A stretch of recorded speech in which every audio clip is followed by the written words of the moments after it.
Hello बच्चों, कैसे हैं आप लोग। आप लोग को स्वागत है आपका अपना चैनल विद्यारूपेण एकेडमी में। जी बच्चों, आज मैं बात करने वाला हूं क्लास 10th वाले बच्चों के लिए हिंदी मीडियम से भौतिकी मतलब फिजिक्स, और फिजिक्स में हम लोग बात करने वाले इलेक्ट्रिसिटी मतलब विद्युत के बारे में, क्योंकि मैं बात करने वाला हूं हिंदी से। ठीक है, तो बच्चों आप लोग इस क्लास में आज जो सीखने वाले हैं इलेक्ट्रिसिटी में, थोड़ा सा इसका रिकैप कर लेते हैं। जो हम लोग क्या क्या सीखने वाले हैं, तो हम लोग सीखने वाले हैं जो धारा क्या होता है, विभवांतर क्या होता है, वोल्ट मीटर क्या होता है, ओम का नियम क्या है, ओम के नियम के लिए हम लोग को जो है ना मैथमेटिकल जो इक्वेशंस बनेगा वो क्या है, रेजिस्टेंस क्या है, प्रतिरोध क्या है, ओम क्या है। ठीक है, धारा का नियंत्रक वाले बात करेंगे, ओम मीटर यहाँ पे होना चाहिए। फिर हम लोग देखेंगे सीरीज के हिसाब से, हम लोग देखेंगे पैरेलल के हिसाब से कैसे रेजिस्टेंस को लगाते हैं। ठीक है, और फिर हम लोग यहाँ पे देखेंगे जूल का नियम। ठीक है, फिर हम लोग देखेंगे यहाँ पे तापमान विद्युत शक्ति का नियम। मतलब यहाँ पे अगर कहें तो पूरे कंप्लीट चैप्टर हम लोग जो है ना इस वीडियो में, इस क्लास में हम लोग सीखने वाले हैं। ठीक है बच्चों, तो आप लोग ध्यान से सुने, जितने भी टॉपिक है ठीक है ना इस अध्याय में, वो सारे के सारे हम लोग कवर करने वाले हैं। और सबसे बड़ी बात यह है, जो हम लोग इस वीडियो में देखेंगे सबसे इंपॉर्टेंट क्वेश्चंस जो कि आपके एग्जामिनेशंस में आएंगे ही आएंगे। तो हिंदी मीडियम वाले बच्चों थोड़ा ध्यान से सुने, और बाकी बात अगर चाहे तो आप इंग्लिश वाले भी इसको समझ सकते हैं, सुन सकते हैं, क्योंकि मैं हिंदी में बात करने वाला हूं। ठीक है, तो देखो बच्चों, यहाँ पे सबसे पहली बात अगर कहें इलेक्ट्रिसिटी के लिए, तो इलेक्ट्रिसिटी में अगर सबसे पहली बात देखा जाता है, ये चार्ज के हिसाब से होता है। चार्ज मतलब आवेश के हिसाब से। अगर आप कोई भी विद्युत की अगर बात करें, अगर उसमें प्रवाह हो रहा है, इसका मतलब ये होता है उसमें आवेश होता है। आवेश का मतलब यहाँ पे हम लोग बात कर रहे हैं उसके चार्ज की बात कर रहे हैं। ठीक है ना, जिसमें हम लोग देखते हैं धनात्मक और ऋणात्मक के हिसाब से जो है ना उसमें प्रवाह होता है। ठीक है ना, तो आप हमेशा ध्यान रखो बच्चों, यहाँ पे अगर कोई भी आपके पास अगर मान लीजिए कंडक्टर है, तो आप बोल सकते हैं उस कंडक्टर में जो आवेश परमाणु में एक मूलभूत कण है, ये धनात्मक हो सकता है या तो ऋणात्मक हो सकता है। तो समान आवेश एक दूसरे को क्या करते हैं, प्रतिकर्षित करते हैं। मतलब हम ये कह सकते हैं जो अगर प्लस प्लस वाला होगा तो एक दूसरे को प्रतिकर्षित करेगा, मतलब रिपेल करेगा, दूर दूर भगा देगा। ठीक है ना, और वही अगर बात करें बच्चा, जब एक पॉजिटिव होगा, एक नेगेटिव होगा, एक धनात्मक होगा और एक ऋणात्मक होगा, तो दोनों आपस में क्या हो जाएगा, आकर्षित होगा, अट्रैक्शंस करेगा। ठीक है ना, ये आपको पहले से पता होना चाहिए। ठीक है, तो हम लोग आवेश को अगर बात करें, चार्ज को अगर बात करें, तो कूलम्स के हिसाब से हम लोग इसको इकाई नापते हैं। तो ये हमेशा ध्यान रखिएगा, ऑब्जेक्टिव क्वेश्चंस के लिए आपको 1 मार्क्स है ना यहां से मिल जाएंगे। ठीक है, 1 कूलम आवेश जो होता है लगभग में वो 6 × 10⁸ होता है। ठीक है, जैसे कि आप यहाँ पे देख सकते हो 6 × 10⁸ इलेक्ट्रॉन पे हम लोग जो है ना यहाँ पे उपस्थित आवेश को दर्शाते हैं। वही अगर बात करें बच्चा 1 इलेक्ट्रॉन पे आवेश, अगर नेगेटिव की अगर बात करें, ऋणात्मक की बात करें, तो 1.6 × 10⁻19 कूलम्स, माइनस के हिसाब से होता है, माइनस 1.6 × 10⁻19 कूलम्स आवेश होता है। ये आपको ध्यान रखना है, इसीलिए ध्यान रखना है क्योंकि आपका जो प्रश्न है वो वस्तुनिष्ठ प्रश्न में आ सकते हैं। ठीक है, बाकी बात यहाँ पे आपको ये बात समझ में आ गया होगा। जो हम लोग Q को अगर बात करें तो Q को आवेश की बात करते हैं, कुल की बात करते हैं। N का मतलब होता है नंबर ऑफ इलेक्ट्रॉन की संख्या, और एक अगर दिया गया 1 तो E के हिसाब से हम लोग उसको मेजर कर सकते हैं। तो इस चैप्टर में हम लोग देखें तो हम लोग देखेंगे इलेक्ट्रिसिटी, जो हम लोग के घर में जो विद्युत आते हैं वो कैसे आते हैं, कैसे काम करता है, और कितना हम लोग को विभवांतर के हिसाब से, विभव के हिसाब से, ठीक है ना, और हम लोग को कितना प्रतिरोध के हिसाब से सारा चीज मिलने वाला है। ठीक है ना, और इलेक्ट्रिसिटी बिल की अगर बातें करें वो कैसे कैलकुलेट किया जाता है, ये भी हम लोग आज ही के क्लास में सीखने वाले हैं। ठीक है बच्चों, तो सबसे पहली बात ये धारा। धारा का मतलब हम लोग यहाँ पे बात कर रहे हैं करंट का। ठीक है ना, तो करंट आप किसको कह सकते हैं, तो करंट आप कह सकते हैं जो आवेश के प्रवाह की दर को हम लोग धारा कहते हैं। मतलब करंट को हम लोग किससे डिनोट करते हैं, आई से। तो अगर आपके पास चार्ज है तो चार्ज को हम लोग किससे डिनोट करेंगे, क्यू से। ठीक है ना, आवेश को किससे डिनोट कर सकते हैं, क्यू से। अब बाय में होगा टाइम। ठीक है, तो यहाँ पे अगर चार्ज बाय अगर मान लीजिए टाइम अगर है, तो आपका ये क्या हो जाएगा, करंट हो जाएगा। करंट मतलब धारा हो जाएगा। धारा का जो ऐसा मात्रक होता है वो क्या होता है, एम्पियर होता है। ठीक है, बाकी बात यहाँ पे ये यूनिट दिया हुआ है। ठीक है ना, तो इसके हिसाब से आपको याद रखने की जरूरत है। चाहे 1 एम्पियर की बात करें, 1 यहाँ पे कूलम्स पर सेकंड के हिसाब से हो जाएगा। मेगा एम्पियर की बात करेंगे 10⁻³ पर सेकंड होना चाहिए यहाँ पे। ठीक है, फिर यहाँ पे लिखा हुआ धारा को एमीटर द्वारा मापा जाता है। तो ये तीनों आप यूनिट याद कर लीजिए। ठीक है ना, जो कि बहुत ही ज्यादा यूजफुल है। माइक्रो यूनिट की हिसाब से बात कर रहा है, माइक्रो अगर बात करें यहाँ पे एम्पियर के हिसाब से। धारा को एमीटर द्वारा मापा जाता है, इसका प्रतीक होता है ए। देखो धारा को अगर बात करें तो एमीटर, हमेशा ध्यान रखना है जो करंट को जो हम लोग नापते हैं, ठीक है ना, एमीटर के द्वारा नापते हैं। और ए इस तरीके से एक सर्कल के हिसाब से दिया गया, इसमें ए दिया हुआ है और ये पॉजिटिव है और ये आपका निगेटिव है, जैसे कि आपको दिखाई दे रहा होगा, ठीक है। तो ये आपको ध्यान रखना है। यहां से भी आपका 2 मार्क्स का प्रश्न हो चुका है। धारा किसे कहते हैं, तो धारा आप किसे कहेंगे, तो आवेश के प्रवाह के दर को क्या बोलते हैं, धारा कहते हैं, ठीक है बच्चा। अब यहाँ पे अगर मैं एमीटर की अगर बात करूं तो एमीटर किसको कह सकते हैं, तो एमीटर का प्रतिरोध कम होता है। एमीटर का जो प्रतिरोध होता है वो क्या होता है, कम होता है। लेकिन कहां पे प्रतिरोध तो कम होगा, लेकिन वो यह हमेशा जब श्रेणी क्रम में जुड़ा होगा तब, श्रेणी क्रम में। तो श्रेणी क्रम का मतलब ये होता है जब एक वायर दूसरे वायर से अगर मान लीजिए कुछ इस तरह के श्रेणी क्रम में अगर ऐड किया हुआ रहता है तो इसमें जो एमीटर होगा वो बहुत कम लगता है, ठीक है ना। एमीटर इसमें क्या होगा, बहुत कम लगेगा। तो धारा की दिशा को इलेक्ट्रॉन के प्रवाह के विपरीत ले जाती है, ये भी ध्यान रखना होगा। क्योंकि जब विद्युत की घटना की पहली बार जब खोज हुआ था, ठीक है, तब इलेक्ट्रॉन ज्ञात नहीं थे और धारा को हमेशा उस समय किस हिसाब से नापा जाता था, कैसे प्रवाह दिया जाता था, पॉजिटिव से नेगेटिव, मतलब धनात्मक से ऋणात्मक। हमेशा जो धारा बहता है वो हमेशा कहा गया था जब इलेक्ट्रॉन की खोज नहीं हुआ था तब भी और अभी भी अगर बात करें तो धारा मतलब करंट की अगर बात करें वो हमेशा आपको पॉजिटिव से धनात्मक से ऋणात्मक तरफ हमेशा जाता है, ठीक है बच्चा, ये आपको ध्यान रखना है। विभवांतर की अगर बात करें, इसको हम लोग वोल्ट बोलते हैं, तो विभवांतर बोला कि एक इकाई आवेश को एक बिंदु से जब दूसरे बिंदु तक ले जाया जाता है उसे हम लोग क्या कहते हैं, विभवांतर कहते हैं। ये आपको याद रखना है और इतना ज्यादा याद रखना है, जैसे देखो यहाँ पे समझो भाई, जैसे मान लीजिए यहाँ पे ए पॉइंट है और यहाँ पे बी पॉइंट है। जब ए पॉइंट से बी पॉइंट तक ले जो जाएगा आवेश, एक पॉइंट से दूसरे पॉइंट पे अगर जब आवेश को ले जाया जाएगा तो हम उसको बोल सकते हैं विभवांतर। और ए पॉइंट से बी पॉइंट तक ले जाने में जितना उसको कार्य लगा वही इसका कहलाता है, वैसे विभवांतर कहलाता है, ठीक है। तो यहाँ विभवांतर हम लोग भी से बात करते हैं, इसको पोटेंशियल डिफरेंस की बात कर सकते हैं। और एक होता है इलेक्ट्रिकल, ठीक है ना। तो इलेक्ट्रिकल पोटेंशियल की अगर बातें करें तो जहां पे इन्फिनिटी से लेके एक पॉइंट पे आता है, ठीक है ना। इलेक्ट्रिक पोटेंशियल की अगर बात करें तो जहां पे विद्युत, यहाँ बोल सकते हैं विद्युत विभवांतर। तो अगर यहाँ पे ये तो समझ में आ गया विभवांतर किसको कहते हैं, जो एक पॉइंट से जब दूसरे पॉइंट पे ले जाया जाएगा तो उसको हम बोल सकते हैं विभवांतर। लेकिन जब पूछ दिया जाएगा जब बताओ यहाँ पे विद्युत का विभवांतर के हिसाब से किसको कहेंगे, तो आप कहिएगा जब विद्युत का जो विभवांतर होता है ना उसमें क्या होता है, जो अनंत बिंदु से किसी खास बिंदु पर जब लाया जाता है तो हम उसको बोल सकते हैं विद्युत का विभवांतर, मतलब इलेक्ट्रिकल पोटेंशियल कह सकते हैं उसको, ठीक है। यहाँ पे देखो बच्चा 1 वोल्ट जब 1 कूलम आवेश को ले जाने में 1 जूल कार्य करता है, यहाँ पे कार्य करता है, एक बिंदु से दूसरे तक तो जाएगा लेकिन कार्य के हिसाब से आप देख सकते हैं यहाँ पे कार्य होता है, वर्क, ठीक है। तो हम कह सकते हैं यहाँ पे जब 1 कूलम आवेश को ले जाने में 1 जूल का कार्य लगा तो उसे हम लोग 1 वोल्ट का विभवांतर कह सकते हैं। तो यहाँ पे आप 1 वोल्ट जब 1 कूलम आवेश को ले जाने में 1 जूल का कार्य किया जाएगा तो हम यहाँ पे वोल्ट का जो फॉर्मूला है बच्चा वो आप क्या बोल सकते हो, W/Q। ये आप याद रखिएगा। ऑब्जेक्टिव क्वेश्चंस और सब्जेक्टिव क्वेश्चन जो न्यूमेरिकल क्वेश्चंस होगा उसको बनाने में आपको काम देगा। तो अभी तक मैंने आपको 2 फॉर्मूला बताया।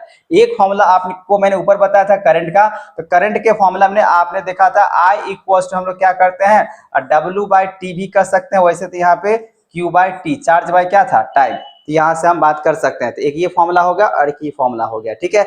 अब ये दोनों फॉर्मूला आपको याद रखना है। ये है आपका धारा का फॉर्मूला जो कि चार्ज बट्टे क्या हो सकता है, समय हो सकता है, और यह है विभवांतर का फॉर्मूला क्या होता है, वर्क मतलब कार्य बट्टे यहाँ पे है ना आपका हो जाएगा चार्ज मतलब आवेश, ठीक है। इस तरीके से आप बोल सकते हो, ठीक है। ये आपको याद रखने की जरूरत है। वही अगर हम बात करें बच्चा वोल्ट मीटर, तो वोल्ट मीटर क्या होता है, तो वोल्ट मीटर हमेशा अगर देखा जाए बच्चा तो हमेशा समानांतर श्रेणी में जुड़ा हुआ रहता है। मैंने एमीटर के बारे में बताया, एमीटर जो धारा के हिसाब से नापते हैं वो हमेशा कैसा था, श्रेणी में एक के बाद एक में कनेक्ट किया गया था, ठीक है ना। वही अगर हम लोग बात करें यहाँ पे वोल्ट मीटर का, तो वोल्ट मीटर हमेशा पैरेलल होता है, समानांतर में हमेशा जुड़ा हुआ रहता है, ठीक है ना, पैरेलल रहता है। तो हम उसको कह सकते हैं, इसमें थोड़ा सा ज्यादा लगता है। तो वोल्ट मीटर यह एक विभवांतर मापने का उपकरण होता है और इसका प्रतिरोध उच्च होता है। जैसे एमीटर में क्या था, कम था, है ना, लेकिन इससे क्या होता है, ज्यादा होता है। और ये हमेशा सदैव अगर क्या है तो यहाँ पे समानांतर, जैसे अगर आप देखोगे समानांतर का मतलब होता है एक लाइन जब दूसरे लाइन के हिसाब से पैरेलल होता है तो उसी को हम लोग क्या कह सकते हैं, समानांतर बोल सकते हैं। जैसे एक लाइन ये हुआ फिर ये लाइन हुआ, ठीक है ना। तो ऐसे अगर मान लीजिए कनेक्ट करके अगर जोड़ा गया है R1 R2 ऐसे करके तो समानांतर इसको माना जाता है, ठीक है, ऐसे करके पैरेलल एक पे एक, ठीक है। तो यहाँ पे वोल्ट मीटर जब भी लगाया जाएगा तो मापने के लिए इसमें हमेशा ज्यादा होता है, ये आपको ध्यान रखना, और इसको ऐसे मेजर हम लोग कर सकते हैं।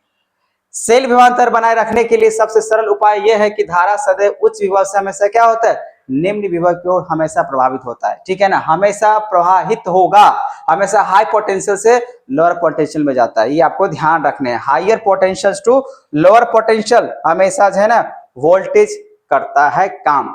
आप देखो बच्चों आपके बुक में जो है ना ये सारे के सारे आपको दिया होगा चिन्ह प्रतीक जो कि आपको याद रखने की जरूरत है। विद्युत सेल की अगर बात करें तो पॉजिटिव नेगेटिव के साथ यहाँ दिया गया, बैटरी अथवा सेलों के संयोजन जो है इस तरीके से लिखा होगा।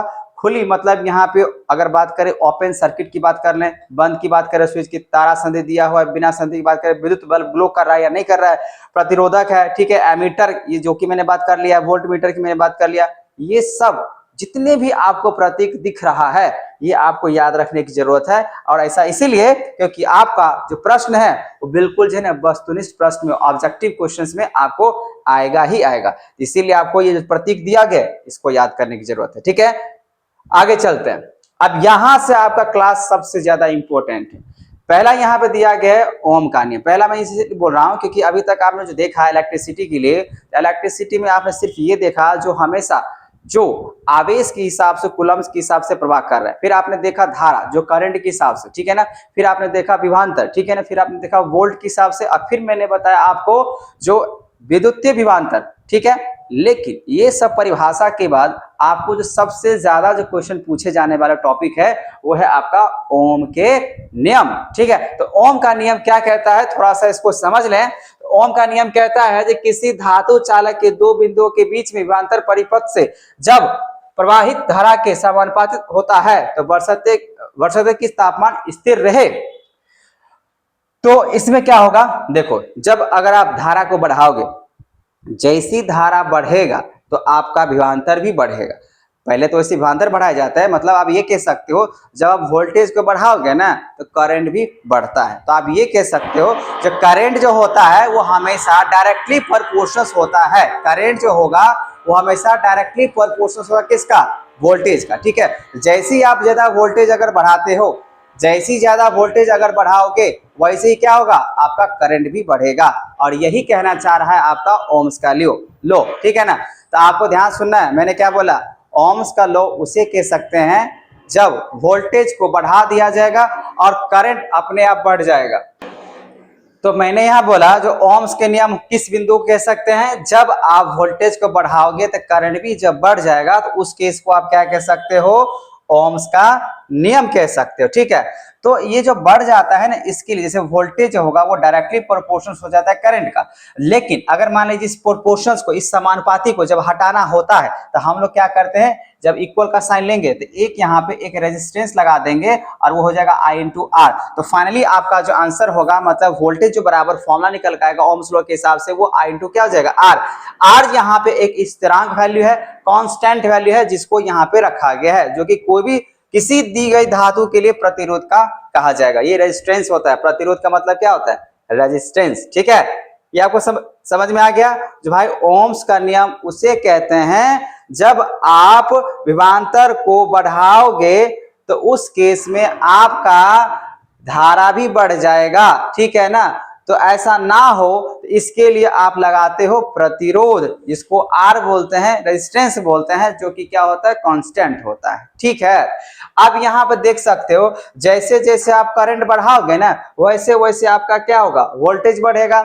ये जो ग्राफ है इसमें क्या होता है, करंट बढ़ा तो वोल्टेज ही बढ़ेगा, क्योंकि ये ओम्स के नियम के हिसाब से वो डायरेक्टली प्रोपोर्शनल होता है, समानुपाती होता है। तो एक बढ़ा तो दूसरा भी क्या हो जाएगा, बढ़ जाएगा। तो ऐसा अगर केस रहता है तो इस केस में क्या होगा, इसका जो आप देख रहे हो ये बिल्कुल स्ट्रेट लाइन है ना आपका ये बन जाएगा करंट का, क्योंकि ये वोल्टेज है, ये वोल्टेज है और ये आपका क्या दिया हुआ करंट। इस केस में आपको क्या निकल के आएगा, तो यहाँ पे एक आपका रेजिस्टेंस जो लगेगा वो हमेशा कांस्टेंट रखने के लिए यहाँ पे काम किया जाता है। ठीक है बच्चा, अब आगे देखते हैं। प्रतिरोध मतलब रेजिस्टेंस किसको कह सकते हैं? ये चालक का गुण है कि वो इसके माध्यम से आवेश के प्रवाह को प्रतिरोध करे। मतलब सिंपल से भाषा में ये कहें, इसमें क्या होता है, जो करंट का जो धारा होता है ना, जो करंट के धारा को रोकने का जो काम करेगा वही तो होता है प्रतिरोध, जिसको हम लोग क्या बोल सकते हैं इंग्लिश में? रेजिस्टेंस बोल सकते हैं। अगर हम ओम मीटर के हिसाब से लगा दें, ओम मीटर किसका? रेजिस्टेंस का अगर बात करें, इकाई होता है नापने के लिए, तो ओम मीटर प्रतिरोध की ऐसा इकाई होता है। 1 ohm equals to 1 volt by 1 ampere होता है, जैसे कि आपको मालूम होना चाहिए। ठीक है, तो जब विभवांतर 1 वोल्ट हो तथा परिपथ में प्रभावित धारा 1 एम्पियर हो तो प्रतिरोध भी 1 ओम होगा। पता है यहाँ से क्वेश्चन क्या आएगा, जो लिखा होगा क्वेश्चन में, जो परिभाषित करें 1 ओम या 1 ओम क्या होता है। तो जब अगर पूछ दिया जाए ना जो 1 ओम क्या होता है, तो आप हमेशा बताइएगा यहाँ पे 1 ओम के लिए आपको लगाना पड़ेगा वोल्टेज, अब बाई में यहाँ पे हो जाएगा करंट। ठीक है ना, इस हिसाब से आप निकाल सकते हो ओम, क्योंकि क्या है ना, ये रेजिस्टेंस का फॉर्मूला एक तरीके से कह सकते हो। ये किसका फॉर्मूला है? रेजिस्टेंस का। और अभी आपको मैंने सिखाया है वोल्टेज इक्वल टू क्या होता है? Current into resistance. ठीक है ना, मतलब प्रतिरोध। ये वाले फॉर्मूला भी आपको याद रखने की जरूरत है। अब यहाँ पे है एक रियोस्टेट। रियोस्टेट किसको कह सकते हैं? तो बिना कोई धारा को छेड़छाड़ किए हुए, इंटरफेयर किए हुए, ये अपना काम जब करते हुए रहता है, इसी को हम लोग क्या बोलते हैं? रियोस्टेट बोलते हैं। तो यहाँ पर आप देख सकते हो जो परिवर्तनीय प्रतिरोध एक घटक है जिसका उपयोग वोल्टेज के स्रोत को बदले बिना, मतलब वोल्टेज को, करंट को नहीं, वोल्टेज को, ठीक है ना, मैंने करंट बोल दिया होगा, यहाँ बिना वोल्टेज को बिना कोई बदले हुए वो हमेशा काम करता रहेगा, वही क्या होता है? रियोस्टेट। फिर से सुनना है, मैंने बोला जो रियोस्टेट हम लोग उसको बोल सकते हैं जहां पे बिना कोई वोल्टेज को चेंज किए हुए अगर ये नियम पूर्वक अगर चल रहा है, काम कर रहा है, तो आप इसको क्या बोल सकते हो? रियोस्टेट बोल सकते हो। ठीक है, जो कि एक तरीके से करंट का ही यहाँ पे बात चल रहा है। उसी तरीके से अगर बात करें बच्चा, वे कारक जिन पर किसी चालक का प्रतिरोध निर्भर करता है, जो ऐसे कौन कौन से फैक्टर है जिसपे आपका रेजिस्टेंस है ना फैक्ट करेगा, प्रभाव करेगा। ठीक है, पहली बात, अगर मान लीजिए आप तार को अगर बहुत दूर तक लेके चले जाइएगा ना, तो वहां पे प्रतिरोध की मात्रा क्या हो जाएगा? बढ़ जाएगा। ठीक है ना, अगर तार का लंबाई अगर छोटा है, कम है, तो वहां पे प्रतिरोध कम होगा। ठीक है ना, उसी तरीके से अगर बात करें हम लोग और भी चीजें, तो बोला जैसे देखो आप यहाँ पे चालक की लंबाई के समानुपाती होगा। तो चालक मतलब क्या? कंडक्टर, जिसमें करंट पास होता है। तो मैंने क्या बोला आपको? तार। सिंपल सी भाषा में सिखाने की कोशिश कर रहा हूँ। ठीक है ना, तो जैसे मान लीजिए अगर तार जिसमें करंट फ्लो होता है, ठीक है ना, वो एक तरीके से चालक होता है, कंडक्टर होता है, तो वो जितना ज्यादा लंबा लेके जाइएगा ना, उतना ही ज्यादा आपको जो है ना प्रतिरोध की मात्रा बढ़ जाएगा, समानुपाती हो जाएगा, डायरेक्टली प्रोपोर्शनल हो जाता है इंग्लिश में कहें तो। ठीक है ना, अनुप्रस्थ काट जो होता है, जो एरिया क्रॉस सेक्शन होता है, जितना ज्यादा अगर एरिया क्रॉस सेक्शन होगा, मतलब जितना ज्यादा अनुप्रस्थ काट होगा उतना कम आपका प्रतिरोध होगा, और जितना एरिया क्रॉस सेक्शन छोटा होगा, जितना अनुप्रस्थ काट अगर छोटा होगा, उतना वो ज्यादा होता है। ठीक है, क्या ज्यादा होता है? तो ज्यादा होता है आपका प्रतिरोध। तापमान के सीधे आनुपातिक और सामग्री के प्राकृतिक पर भी निर्भर करता है। तो मतलब यहाँ पे 3 से 4 बात आपको ध्यान रखना है। जो प्रतिरोध है, जो रेजिस्टेंस है, वो लंबाई, कंडक्टर के लंबाई पे जो है ना वो ध्यान रखना पड़ता है। अगर ज्यादा, अगर आपका कंडक्टर का लंबाई अगर ज्यादा है तो वो भी बढ़ेगा, प्रतिरोधी बढ़ेगा। एरिया क्रॉस सेक्शन अगर ज्यादा है, जैसे मान लीजिए नाला एक बड़ा सा फैला हुआ है, ठीक है ना, तो पानी आराम से पास हो जाएगा ना। उसी तरीके से अगर एरिया क्रॉस सेक्शन, हमेशा वायर जो होता है, तार होता है ना, वो बेलन आकार का होता है। ठीक है, जब भी अगर क्वेश्चन की बात आएगा तो हमेशा बताइएगा जब बेलन आकार का हमेशा क्या नापा जाता है? तार को। ठीक है ना, तार मतलब चालक, जो कंडक्टर बात कर रहे हैं ना, तो ये जो कंडक्टर होगा एक तरीके से चालक होगा, वो कैसा होता है? सेंट्रिकल फेज में होता है, बेलन के आकृति का होता है। ठीक है, तो जैसे देखिए आप इधर देखो, इसका आकार क्या है? थोड़ा सा चौड़ाई ज्यादा है, इसका चौड़ाई क्या है? आकार का इस तरफ से अगर देखा जाए छोटा है, तो इसमें क्या होगा? प्रतिरोध ज्यादा होगा। इससे प्रतिरोध ज्यादा नहीं होगा, इसमें से आसानी से पानी निकल सकता है। अगर नाला थोड़ा सा अगर बात करें तो इसमें थोड़ा सा कम, इसीलिए। और दूसरी बात यहाँ पे है, जब उसके प्राकृतिक मतलब कौन से मटेरियल से जो है ना आपका चालक बना हुआ है, ऐसे कौन कौन से पता है ना? गोल्ड का बना हुआ है, एल्युमिनियम का बना हुआ है, कॉपर का बना हुआ है। तो जिससे, जिस भी चीज से अगर आपका वो बना होगा, वैसे ही उसमें जो है ना प्रतिरोध की बातें या उसका प्राकृतिक देखा जाता है। ठीक है, प्रतिरोधकता की अगर बातें करें, इसको हम लोग अगर देखा जाए यहाँ पे पी से बात कर लेते हैं, ठीक है। इसे हम लोग 1 मीटर भुजा वाले पदार्थ के घन द्वारा उत्पन्न प्रतिरोध के रूप में, जिसको इंग्लिश में कहते हैं रेसिस्टिविटी, ठीक है ना। तो रेसिस्टिविटी के लिए यहाँ पे छोटा सा पी के बाद, छोटा सा मतलब पी के बाद से इसको डिनोट किया जाता है। तो हम लोग इसको बोल सकते हैं कि इसे 1 मीटर भुजा वाले पदार्थ के घन द्वारा उत्पन्न प्रतिरोध के रूप में परिभाषित किया जाता है जब इसके विपरीत फलकों के लंबवत प्रभावित होती है। इसका ऐसा इकाई जो होता है वो ओम मीटर होता है। रेसिस्टिविटी का जो इकाई होगा इसको नापने का, वो हमेशा क्या होता है, ओम मीटर होता है। लेकिन रेजिस्टेंस के लिए हम लोग सिर्फ क्या लगाते हैं, तो ओम लगाते हैं, ठीक है ना। रेजिस्टेंस के लिए सिर्फ लगेगा ओम, और रेसिस्टिविटी के लिए, प्रतिरोधकता के लिए क्या लगेगा, ओम मीटर लगेगा, ठीक है। उसी तरीके से अगर बात करें यहाँ बच्चा, जो धातु और मिश्र धातु के प्रतिरोधकता की सीमा 10 पावर 8 से लेकर 10 के पावर -6 जो है ना ओम मीटर होता है। और वैद्युत रोधकों की प्रतिरोधकता की सीमा बोला गया यहाँ पे 10 से लेकर 10 के पावर 12 से लेकर 10 के पावर 17 ओम मीटर के हिसाब से होगा। और मिश्र धातु की प्रतिरोधकता सामान्यतः उसके घटक धातुओं की प्रतिरोधकता से अधिक होती है। तो मिश्र धातु मतलब होता है मिला हुआ, ठीक है। तो मिश्र धातुएं उच्च तापमान पर आसानी से ऑक्सीकृत मतलब जलती नहीं है, इसलिए इनका उपयोग आमतौर पर विद्युत के ताप उपकरणों में किया जाता है। तो तांबे और एल्युमिनियम का उपयोग विद्युत के संरक्षण लाइनों के लिए प्रतिरोधकता है, ठीक है। तो प्रतिरोधकता मतलब होता है, एक तरीके से आप बोल सकते हो ये इंसुलेटर का भी काम करता है, मतलब कुचालक का भी काम करता है। कौन सा, तो रेजिस्टेंस, ठीक है, जो प्रतिरोध की बात कर रहे हैं। यहां देखो बच्चा, अब हम लोग यहाँ पे क्या करने वाले हैं, अब जो प्रतिरोधकता होता है, प्रतिरोधक जो होता है, ठीक है ना, उस प्रतिरोधक को हम लोग जोड़ने वाले हैं। अगर आप उसको श्रृंखला में अगर जोड़िएगा, जिसको हम लोग कहते हैं इंग्लिश में सीरीज, तो जैसे अगर आप सीरीज में अगर आप जोड़ोगे तो देखो क्या होता है ना, इसमें सीरीज किया, अगर एक भी वायर जैसे ये खराब हुआ तो आगे का जो भी इसमें जुड़ा हुआ होगा वो क्या हो सकता है, खराब हो सकता है, ठीक है। तो जब 2 या 2 से अधिक प्रतिरोधक, ठीक है ना, प्रतिरोधक को एक सिरे से दूसरे सिरे तक जोड़ा जाता है तो इस व्यवस्था को हम लोग श्रेणी क्रम व्यवस्था कह सकते हैं। मतलब जैसे मान लीजिए एक रेजिस्टेंस मैंने यहाँ लगाया, ठीक है, फिर एक रेजिस्टेंस मैंने यहाँ लगाया, फिर एक मैंने यहाँ लगा दिया। तो अगर ऐसे करके एंड टू एंड, ठीक है ना, एंड टू एंड मतलब स्टार्ट किए और एंड टू एंड अगर लगाया जा रहा है, एक पे एक ऐसे करके लगाया जा रहा है, अब इसको बोल सकते हो श्रृंखला क्रम में लिखा हुआ, ठीक है ना। अब इसके यहाँ देख सकते हो श्रृंखला क्रम में बोला गया कुल परिणाम समग्र प्रवाह का प्रतिरोध RS, मतलब यहाँ पे बोल सकते हैं सीरीज के हिसाब से है। रेजिस्टेंस 1, रेजिस्टेंस 2, रेजिस्टेंस 3 की अगर बात करें तो प्रत्येक प्रतिरोधक से प्रभावित धारा समान होती है और समतुल्य प्रतिरोध सबसे बड़े व्यक्तिगत प्रतिरोध से बड़ा होता है।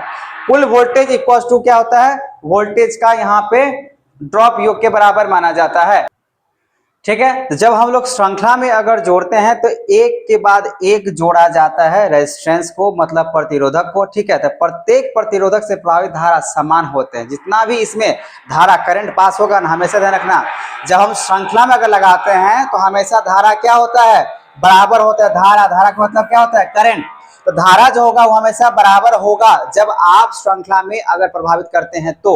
लेकिन वही अगर वोल्टेज की अगर बात करेंगे तो वोल्टेज क्या होता है, अलग अलग होता है, ठीक है। वोल्टेज क्या होगा बच्चा, अलग अलग होता है। तो थोड़ा सा इसको मैथमेटिकली हम लोग देख लेते हैं। वोल्टेज अलग होने का मतलब ये हुआ, जब हम लोग रेजिस्टेंस को, ठीक है, सीरीज में अगर जोड़ते हैं, श्रृंखला में अगर जोड़ेंगे तो क्या होगा, सारे वोल्टेज को जब जोड़ लेंगे ना, इकट्ठा करेंगे तो इस वोल्टेज का क्या हो जाएगा, बराबर माना जाएगा, ठीक है। ये आपको ध्यान रखना है। तो क्या होना है यहाँ पे, अगर मान लीजिए यहाँ पे वोल्टेज 1, आप लोग को ओम्स का नियम पता ही है, जो करंट इक्वल्स टू क्या होता है, resistance into voltage equals to क्या होता है, वोल्टेज इक्वल्स टू होता है करंट इनटू रेजिस्टेंस होता है, ठीक है।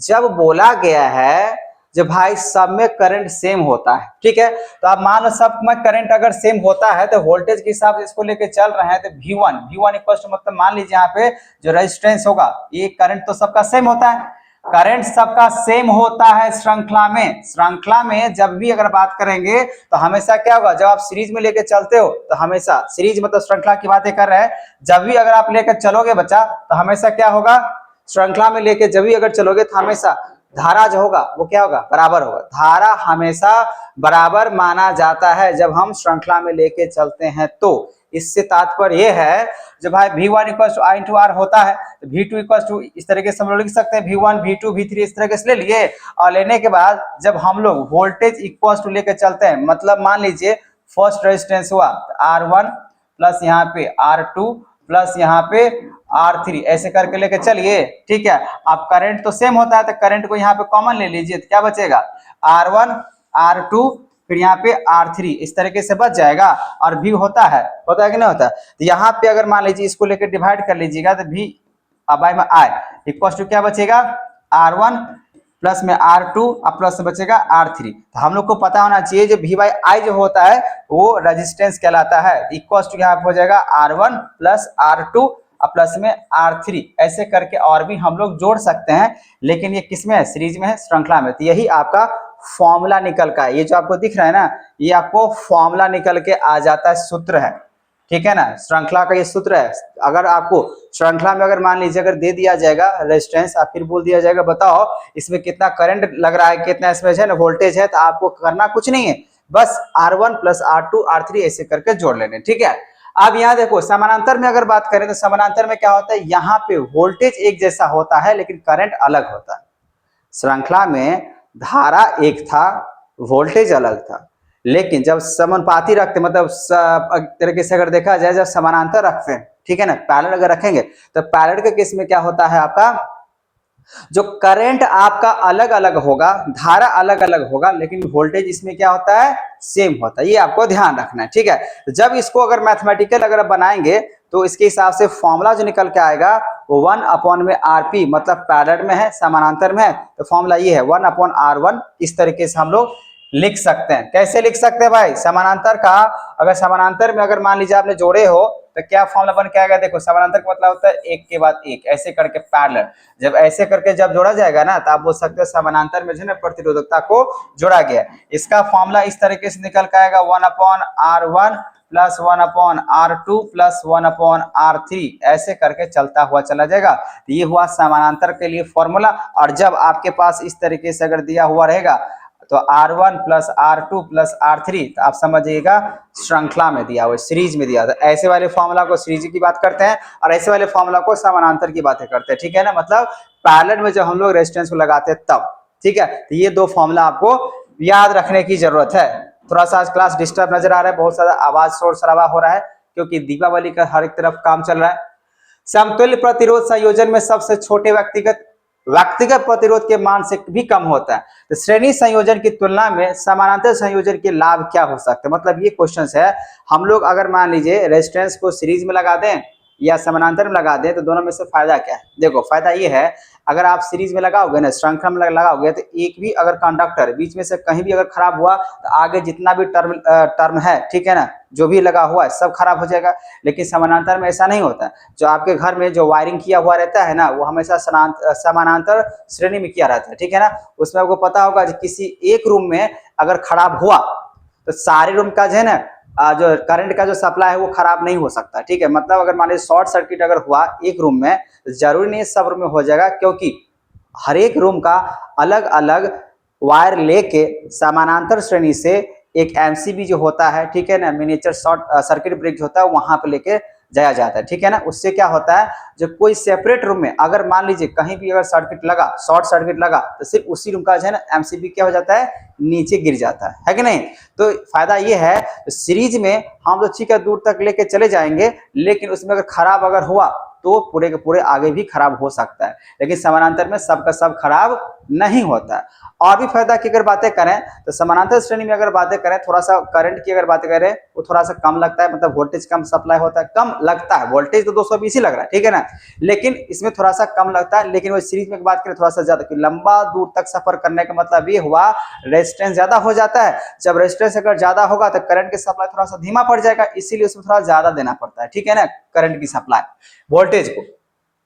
तो श्रेणी परिपथ में जब एक घटक खराब हो जाता है तो परिपथ टूट जाता है और कोई भी घटक काम नहीं करता, यही था, ठीक है ना। अब विभिन्न उपकरणों की धारा की आवश्यकता अलग अलग होती है, इसलिए श्रेणी क्रम में संतुष्ट नहीं किया जा सकता है क्योंकि धारा समान रहती है। मतलब ये कहना चाह रहा है अगर आप सीरीज में अगर मान लीजिए करंट को आप लेके जाओगे, ठीक है ना, तो इसमें प्रॉब्लम ये है क्योंकि सबका अलग अलग वोल्टेज होता है। कोई भी अगर आप इक्विपमेंट कोई भी अगर घर में सामान है जैसे एसी है फ्रिज है, सब वोल्टेज का जो कंजम्पशन करता है उपयोग करता है वो अलग अलग कैटेगरी का, ठीक है ना। लेकिन सीरीज में सब एक के जैसे वोल्टेज बढ़ते रहता है जिसको सम अप करना पड़ता है, ठीक है ना। जैसे अभी क्या मैंने बताया जो श्रृंखला में अगर बात किया जाए तो वोल्टेज अलग होता है, करंट सबका सेम होता है। तो करंट हमको सबका सेम नहीं चाहिए। अब मान लीजिए पंखा का कुछ और है, एसी का कुछ और है, ठीक है ना, उसको तो अलग अलग वोल्टेज चाहिए, तो सबको सम अप करके हिसाब से। लेकिन करंट जब सबका सेम रहेगा तो गड़बड़ हो जाता है, ठीक है ना। लेकिन हम लोग समानांतर जब प्रतिरोधक को लगाते हैं, इसमें क्या होता है, आपका जो धारा अलग अलग होता है, ठीक है ना। धारा अलग मतलब जो अलग अलग इक्विपमेंट से लगा देंगे तो उससे कोई फर्क नहीं पड़ेगा, लेकिन इसमें वोल्टेज क्या रहता है, सेम। तो वोल्टेज के घर में क्या होता है, 220 वोल्टेज है, तो वोल्टेज आप कहीं भी आप नापने के लिए जाओगे तो 220 ही वोल्टेज मिलेगा। लेकिन जो आपने इक्विपमेंट्स लगाया है उसका जो धारा होगा अलग अलग होता है। तो फायदा यही है, जो हम लोग घर में जो भी अगर इक्विपमेंट्स लगाते हैं उसका धारा जो है ना बिल्कुल अलग अलग होता है, लेकिन वोल्टेज सेम होता है, ठीक है। अब विद्युत परिपथ का तापीय प्रभाव क्या हो सकता है। यदि कोई विद्युत परिपथ पूर्णतः प्रतिरोधक है तो ऊर्जा का स्रोत निरंतर ऊष्मा के रूप में पूरी तरीके से क्षय हो जाता है। इसी विद्युत का धारा को तापीय प्रवाह कहते हैं। मतलब यहाँ पे हीट की बात कर रहे हैं। जैसे देखिए आपके घर में अगर बात करें, ऐसे बहुत सारे चीजें लगा होगा, बल्ब की बातें करें, ठीक है ना, फैन की बातें करें, हीटर की बात करें, वो क्या होता है, जैसे आप विद्युत उसमें प्रवाह करते हो, इलेक्ट्रिसिटी देते हो, तभी क्या होता है, पूरे तरीके से जलता है, मतलब ग्लो करता है। जब वो अगर ग्लो कर रहा है इसका मतलब ये हुआ ज्यादा देर तक, ज्यादा समय तक अगर ग्लो करा तो वो एक तरीके से हीट करेगा, उसका तापीय क्या होगा, बढ़ेगा। इसमें क्या होता है, इसमें 3 कंडीशंस है। अगर टेम्परेचर अगर बढ़ाना है, ताप अगर बढ़ाना है तो ज्यादा समय तक बढ़ाओ तो आपका ताप बढ़ जाएगा। ज्यादा समय तक चलाओ, जैसे बल्ब आप देखोगे जब वो जल रहा है, ठीक है ना, चल रहा है, अगर स्विच ऑन है, अगर वो जल रहा है इसका मतलब ये हुआ ज्यादा लंबा समय तक चलेगा तो हीट करता है कि नहीं। उसी तरीके से अगर प्रतिरोधक की क्षमता बढ़ा दिया जाए, रेजिस्टेंस अगर ज्यादा होगा, उसमें भी क्या होगा, आपका पूरी तरीके से तापीय चीज में वो बन जाएगा, कन्वर्ट हो जाएगा, ठीक है। मतलब टेम्परेचर बढ़ाने से भी आपका हीट जनरेट हो जाएगा, टाइम के भी डायरेक्टली प्रोपोर्शनल, जितना समय तक उसको जलाओ उससे भी क्या होगा, आपका तापीय चीज बढ़ना शुरू हो जाता है। तो यहाँ पे आप देख सकते हो, यहाँ पे एनर्जी अगर निकाले, यदि कोई विद्युत परिपथ पूर्णतः प्रतिरोधक है तो ऊर्जा का स्रोत निरंतर ऊष्मायन रूप से पूरी तरीके से जो है ना क्षय हो जाता है। इसी विद्युत धारा को तापीय प्रवाह कह सकते हैं। जैसे पहला हीट का ये फॉर्मूला है I² into R into T. तो I का मतलब होता है आपको पता ही है, करंट की बात करें, धारा की बात करें, R का मतलब हो जाएगा रेजिस्टेंस और टी का मतलब होगा समय, ठीक है। यहाँ पे विद्युत धारा के तापीय प्रवाह का जूल का नियम जो बताता है, यहाँ पे देखो 3 नियम आपके बताते हैं। ये नियम यहाँ से आता है, यह बताता है कि एक प्रतिरोधक में उत्पन्न ऊष्मा धारा के वर्ग समानुपाती हो। मतलब आपको ये क्या करना है, करंट का धारा के स्क्वायर अगर बढ़ा तो हीट भी बढ़ा, मतलब हीट अगर बढ़ाना है ना तो आप क्या करो, धारा के वर्ग कर दो तो आपको क्या बन जाएगा, हीट जो है ना आपको मिलेगा। उसी तरफ अगर बात करें, जब आप हीट को ज्यादा चाहिए, आप रेजिस्टेंस को मतलब प्रतिरोधक को बढ़ा दो, तो अगर जितना ज्यादा प्रतिरोधक बढ़ेगा उतना ज्यादा आपका तापीय अगर बात करें, हीट का अगर बात करें, वो भी बढ़ जाएगा। जितना समय तक यहाँ पे बात करें, अगर मतलब ज्यादा समय तक अगर आप चलाओगे उतना समय के लिए वो क्या हो जाएगा, हीट आपका यहाँ पे तापीय प्रवाह ज्यादा होगा, ठीक है। तो अल्टीमेट हम लोग ये कह सकते हैं, अगर हीट के बराबर लाना होगा हम लोग को, तो हीट का जो फॉर्मूला होता है वो होता है आपका धारा के वर्ग गुने रेजिस्टेंस मतलब प्रतिरोधक, गुने में हो जाएगा हम लोग का समय। तो जैसे हम लोग इस फॉर्मूला का यूज करेंगे तो हम लोग का क्या होगा, हीट मतलब तापीय प्रवाह का फॉर्मूला निकल के आ जाएगा। और इस पे जब हम लोग क्वेश्चन सॉल्व करेंगे तो बन जाएगा। तो विद्युतीय हीटर, विद्युत इस्त्री, विद्युत बल्ब, विद्युत फ्यूज आदि अगर देखा जाए तो तापमान प्रवाह के वांछनीय है। कंप्यूटर मॉनिटर, जितने भी चीजें, जितना भी इलेक्ट्रिकल अगर इक्विपमेंट आपके घर में है, सब जो है ना इलेक्ट्रिक हीटिंग इफेक्ट पे काम करता है। मतलब जैसे उसमें करंट जाएगा, धारा जाएगा, वैसे वो तापमान उसका बढ़ेगा, ठीक है। चाहे टीवी हो, फ्रिज हो, कोई भी चीज हो, जैसे उसमें इलेक्ट्रिसिटी अगर पास होता है बच्चा, तो वैसे वैसे क्या होता है, उसका तापमान बढ़ता ही बढ़ता है, ठीक है। विद्युत बल्ब का फिलामेंट का टंगस्टन से बना होता है, क्योंकि यह उच्च तापमान पर आसानी से ऑक्सीकृत मतलब ऑक्सीडेशन नहीं हो पाता है। इसका गलनांक अगर देखा जाए कि इसका गलनांक तो बोला गया 3380 डिग्री सेल्सियस होता है टंगस्टन का, ठीक है ना। तो टंगस्टन जो होता है ना वो हमेशा उच्च तापमान वाले होता है, ये जल्दी से गलता नहीं है, पिघलता नहीं है। तो फिलामेंट के जीवन को बढ़ाने के लिए बल्बों को नाइट्रोजन और ऑर्गन जैसे रासायनिक रूप से निष्क्रिय गैस भरा हुआ रहता है। जो बल्ब है उस बल्ब में अगर बात करें, नाइट्रोजन और आपका जो है ना ऑर्गन जैसे गैसेज उसमें भरा हुआ रहता है, तभी वो जल पाता है, ठीक है ना। ये नॉन रिएक्टिव नेचर का होता है, नॉन रिएक्टिव नेचर का होगा, ठीक है। इलेक्ट्रिक फ्यूज की अगर बात करिए, एक सुरक्षा उपकरण है जो शॉर्ट सर्किट या ओवरलोडिंग की स्थिति में क्या करता है, बचाता है। ठीक है, अगर मान लीजिए कहीं भी अगर शॉर्ट सर्किट अगर हो रहा है, ओवरलोडिंग हो गया, तो उसमें क्या होता है, शॉर्ट सर्किट हो जाता है ना, तो फ्यूज अगर लगाएंगे तो फ्यूज से क्या हो सकता है, बचा जा सकता है। ठीक है, फ्यूज शुद्ध टीन या तांबे और टीन की मिश्र धातु से बना हुआ होता है और फ्यूज हमेशा विद्युतीय प्रभावित तार के साथ श्रेणी क्रम में जुड़ा हुआ है। श्रेणी में, मैंने अभी बताया श्रेणी क्रम में जुड़ा हुआ रहेगा, सीरीज में। ठीक है ना, तो फ्यूज का गलनांक कम होता है, इतना ज्यादा गलनांक कम होता है कि जैसे मान लीजिए कहीं भी अगर शॉर्ट सर्किट लगेगा तो छोटा सा पतला सा वायर होता है, वो टूट जाता है। ठीक है, तो फ्यूज की धारा क्षमता उपकरण की धारा की क्षमता के थोड़ी सी अधिक होता है। अब है यहाँ पे विद्युतीय शक्ति, यह वह दर है जिस पर हम विद्युतीय या परिपथ में विद्युत ऊर्जा की खपत या क्षय होता है। तो यहाँ पे पावर, मतलब विद्युतीय के पावर की बात करें, पावर, तो फॉर्मूला क्या निकल के आएगा, वोल्टेज इंटू करंट। या आप यहाँ ये भी कर सकते हो, जो पावर होता है ना, करंट ऑफ द स्क्वायर की बात किया जाता है, यहाँ पर रेजिस्टेंस, पावर का फॉर्मूला यहाँ से आप दो को उठा सकते हो। फिलहाल आप ये फॉर्मूला याद रखो, फिर आप ये भी फॉर्मूला याद रखो, तो आपका क्वेश्चन बन जाएगा।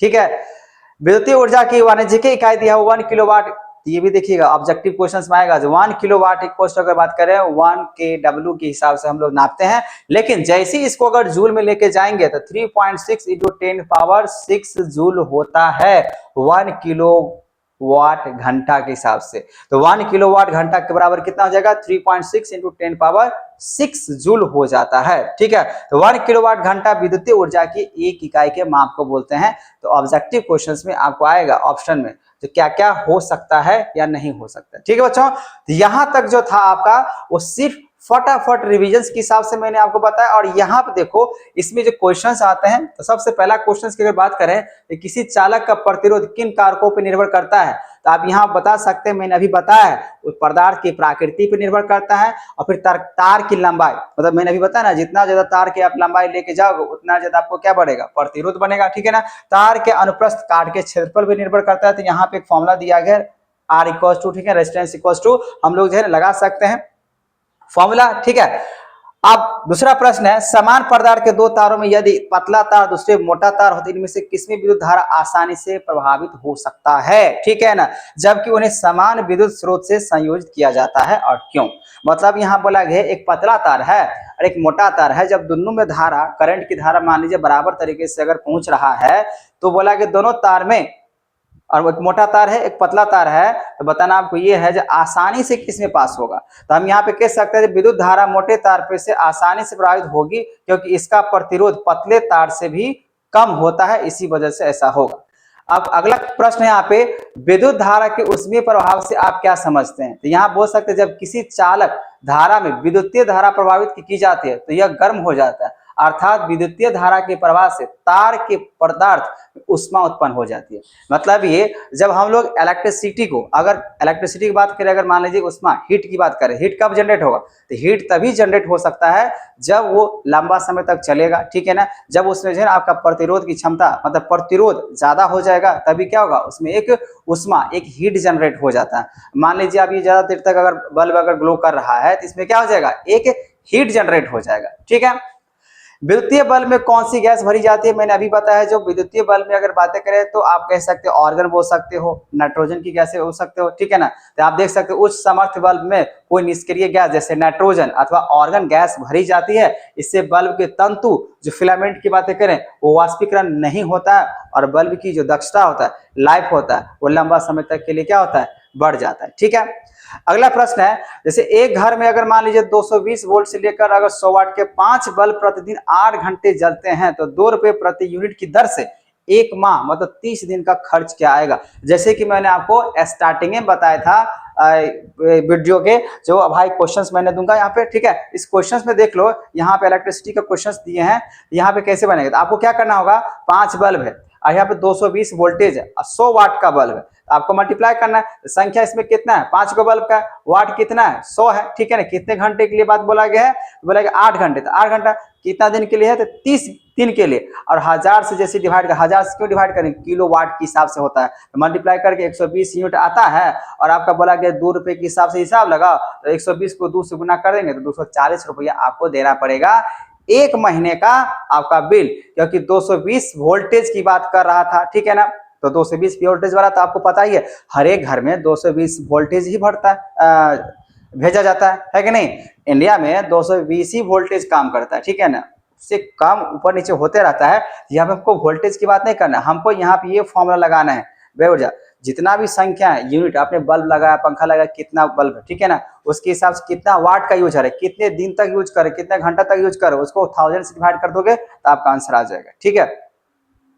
अब यहां बोला गया जब 20 ओम प्रतिरोध की कोई विद्युत स्तरीय अगर बात स्त्री मतलब आयरन की बात करें, जब 5 एम्पियर विद्युत धारा लेती है तो 30 सेकंड में उत्पन्न उष्मा परिकलित कीजिए और हल दीजिए। तो यहाँ देखिए जो रेजिस्टेंस है वो तो 20 दिया हुआ है और करंट देखें तो 5 एम्पियर दिया हुआ है, टाइम कितना दिया 30 सेकंड। तो हीट का फॉर्मूला मैंने आपको बताया था, ये होता है, ठीक है ना, उष्मा का या बोल सकते तापीय प्रवाह का। इस फॉर्मूला पे आप वैल्यू का रखो तो आपका आंसर आ जाएगा 15 किलो जूल आ जाएगा।